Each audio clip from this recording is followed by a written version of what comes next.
Kumusta na ang mga nakatanggap ng increase sa SSS pension? Ubus na ba? Nakatanggap na nga po ng pension increase sa buwan ng September ngayong 2025 ang batch 1 po ng mga SSS pensioners. So may 10% na po na increase ang kanilang mga natanggap.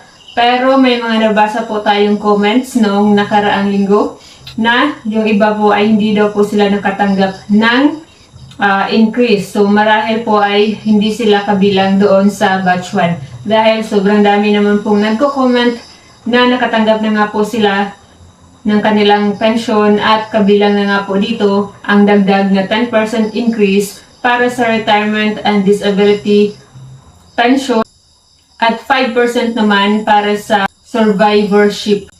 So medyo huli ang release ng ibang bangko, depende kung ano yung bank account na gamit mo para sa iyong SSS pension. So yung ibang bangko po ay hindi sila on time na nakapag-release ng SSS pension, pero masaya pa rin dahil mayroon na po talagang 10% na increase. So in this video, ituturo po natin kung paano ba i-compute ang SSS pension increase at kung magkano ba ang total increase na matatanggap mo hanggang sa taong 2027, dahil ang programa po na ito ay tinatawag po ng SSS na 3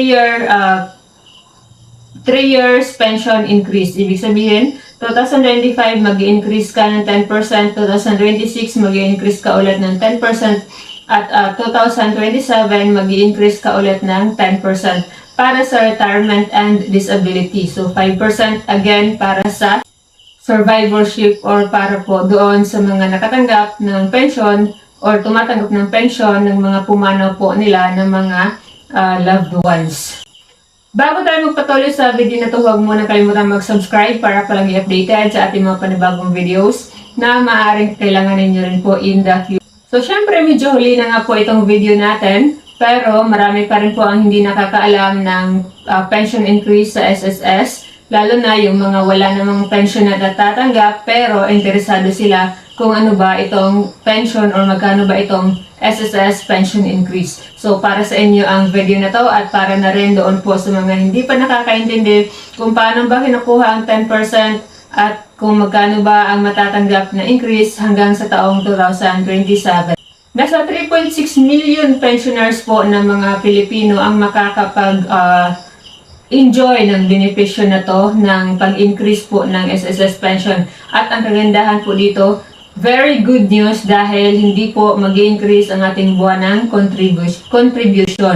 At nandito na nga po ang example ng table kung para mas maintindihan niyo po kung paano yung pag-increase hanggang sa taong 2027. So, tingnan natin dito kung halimbawa retirement ka, tumatanggap ka ng pension sa iyong retirement or disability. So, 10% ang increase, di ba? So, halimbawa kung ang iyong pension ay 2,200 pesos noong nakaraan, so dapat ang natanggap mo ngayong September ay 2,420 na dahil ang 10% ng 2,200 ay 220. So, i-add mo ang 220 sa 2,200. Kaya 2,420 ang total mo na natanggap dapat ngayong buwan ng September.